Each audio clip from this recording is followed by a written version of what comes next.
Hello number ones, welcome back to my channel. This is the Metatron speaking. I've had a nice idea for an entertaining video, and today we're going to have a discussion about the zombie apocalypse and the best weapons that you could use during a zombie apocalypse. This is going to be the first one of a mini series of 3 videos. Best weapons against during a zombie apocalypse, best armors during a zombie apocalypse, and best martial arts during a zombie apocalypse. And of course I will be talking about both weapon-based and non-weapon based martial arts. So let's get to it.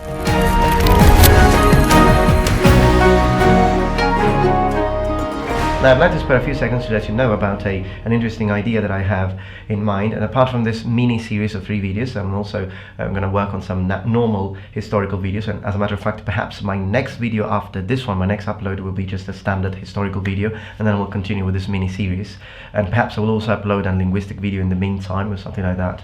But I'm also planning on a 7 video based project that is going to be amazing, and is going to be about armor. Now I do need some time to script this video, because these videos, because they will be scripted, they will be very well researched, but you're gonna love it. It's gonna be about armor, and believe me, at the moment on YouTube there is nothing like it. It's going to be amazing, and I'm gonna, as soon as they will be ready, they will be uploaded every day on a daily basis until I get to the 7th video. So of course I will let you know about this, and so it's going to be good. And also I have started making those famous phone calls for the 75K special video, so look forward to that, because you might be called. So what would be the best weapons during a zombie apocalypse? Well, I think it's quite obvious that firearms would be the best choice, and possibly even explosives and that sort of really big firearms. The bigger the better. But what's interesting, I think, for our hypothetical study and our supposition is that I'd like to consider a lot of possible factors. Now, during a zombie apocalypse there is most likely going to be an outbreak, and it's most likely going to be riots and problems and situations. People are going to go berserk.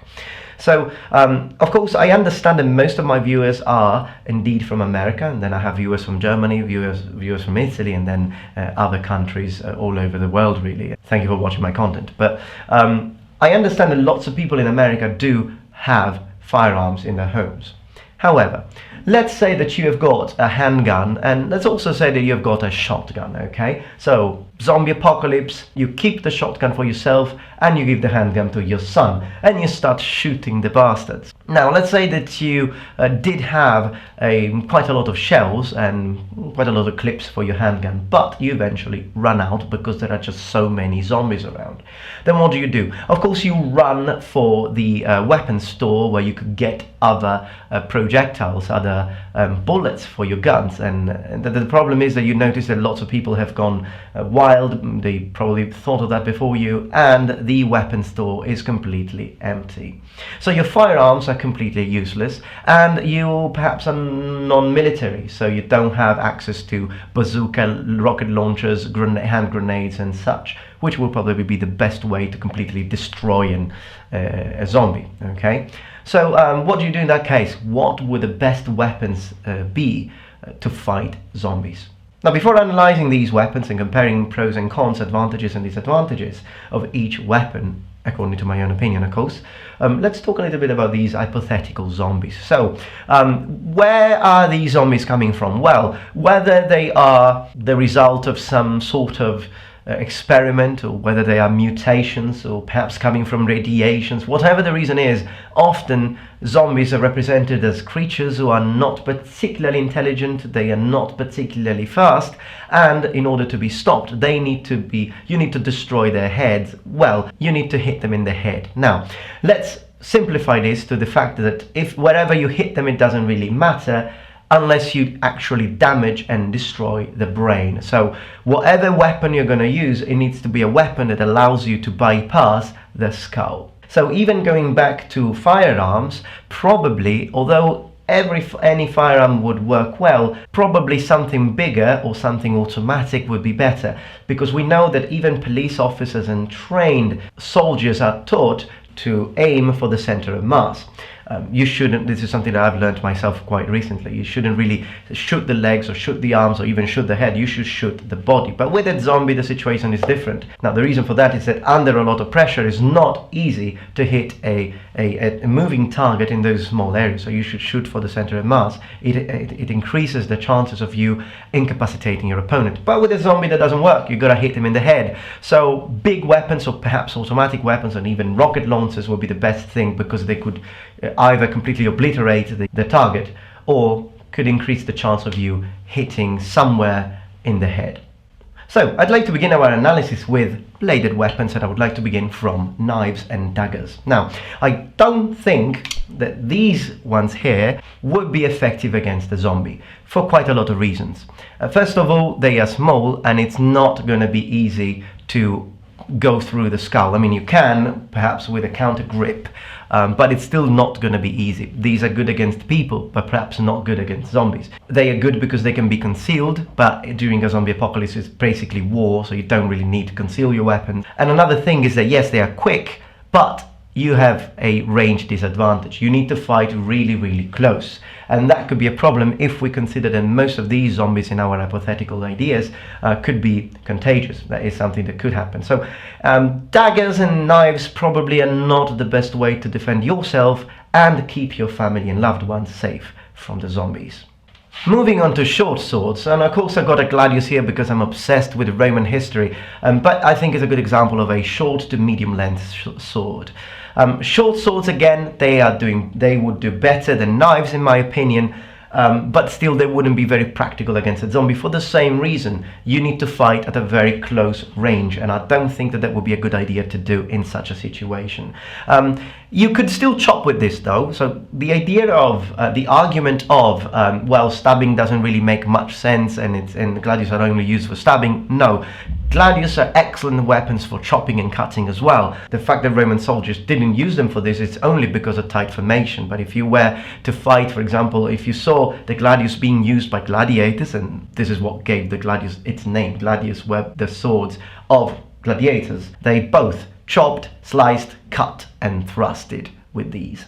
So definitely longer swords would be a better idea if you really have to stick to swords, that is, and of course a katana could be a good idea against a zombie, although I've got a few things to say about this. It would be a good idea if you compare it to a gladius or a knife, but if you just consider the katana itself, yes, okay, you can chop with it, you can cut with it, you can pierce with it, it's a nice sword. I like it myself, I have practiced Japanese martial arts as you know, but I think that there could be other weapons that could work better than a katana. For example, as a response to all those who call me a weeaboo just because I speak Japanese, lived in Japan and practiced Japanese martial arts, I now hereby state that I would rather have my Okeshot Type 12 than any katana to fight a zombie. But why is that? Well, the reason for that is, first of all, I would feel more secure because it has a bigger guard, okay? And I think that this might help me out against the zombie, not only as a defensive implement, but also as an offensive implement. I mean, why not half swording against a zombie? At the end of the day, I've got to go through his skull. So if I can't go through his skull cutting, then I might half sword, meaning I could both hold the weapon. I don't really want to touch it because I've just oiled it, but I can either grab the weapon here and pierce with all my strength to go through the skull, or I could go for the murder stroke, and in which case, you could technically do a murder stroke with a katana, but this would work better for that. Now, the only disadvantage of half swording against a zombie rather than simple cuts is that half swording normally works at a closer distance. So again, we go sort of back to a similar situation that we had with shorter weapons. Not as much, but I think there are better weapons than a sword to fight against a zombie. How would blunt weapons perform against the zombie?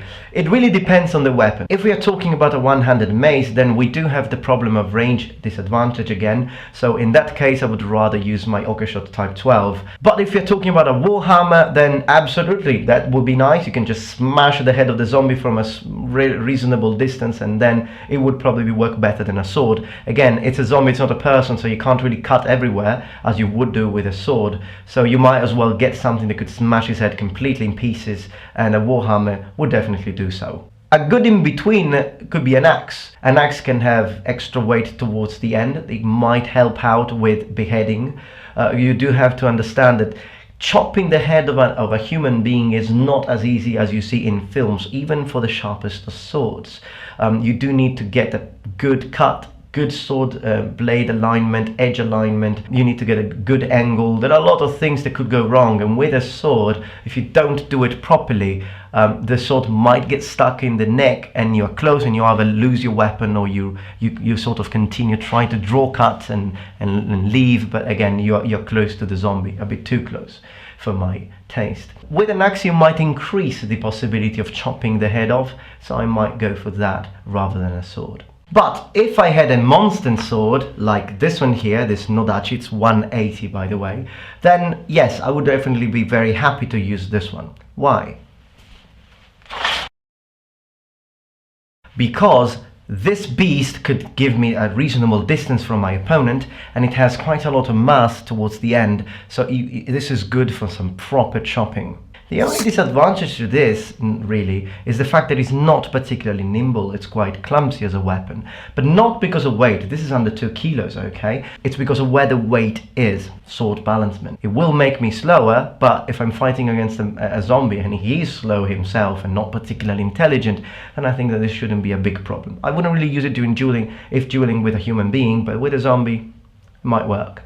And I think the same could be said for great swords. Now, since I've been talking a lot about range, what about polearms? These are the best weapons as far as hand-to-hand combat is concerned, because of the range advantage that they give, at least during battlefield situations. Well, I think polearms could be a very good choice, particularly if you're fighting multiple zombies at once, similarly to battle situations in real life against humans. But not all polearms might be as effective. This is a pike, a lance. Well, things like this, pointy polearms might not be the best, because these are thrust-centered, okay? I mean, you can slice a little bit with the edges, but they're not really strong enough for that. They're not meant for that. So this is why I think that although they would give you some range advantage, it would be quite difficult to actually, from a distance, go through, penetrate the eye of the zombie and go all the way through the skull. This might be difficult to achieve. Not impossible, but difficult to achieve. So I think that either a Western halberd or a Japanese naginata would be the best polearms to use against the zombie. You can chop with them, you can cut, they have some reasonable weight towards the blade, and they still give you the advantages that you would normally get with any other polearms of range, and they would keep you safe from the bite of those nasty bastards. But again, talking about range, we move to another category, ranged weapons. What about crossbows and bows? Wouldn't they be the best weapons to use because of the huge range advantage that you would have against your opponents? Well, it really depends, because first of all, if you are Robin Hood and you're really good at hitting heads from a very long distance, then definitely using a crossbow or a longbow with bodkin points for penetration might be your best choice, together with some other sidearms perhaps. But I would still have other sidearms like axes or swords, even if I went for polearms. But again, if you are not really that good and you need to get closer to hit them in the head, they might not be the best choice. Also because you do need time to shoot effectively, particularly if you shoot for penetration. Fast shooting is good, but not really for penetration. And another point that would have to be kept in mind is, would the wounds opened by a bodkin point from an arrow actually be enough to cause neural damage for the zombie not to be able to move anymore? Or would you actually have to smash the brain completely? Because if the case is the latter, then no, probably that wouldn't be a good idea. Alright. I hope that you enjoyed our time together today. What weapon would you use during a zombie apocalypse to defend yourself and your family? Please let me know in the comments below. And as always, thank you very much for watching, and remember, the Metatron has spread his wings. Goodbye.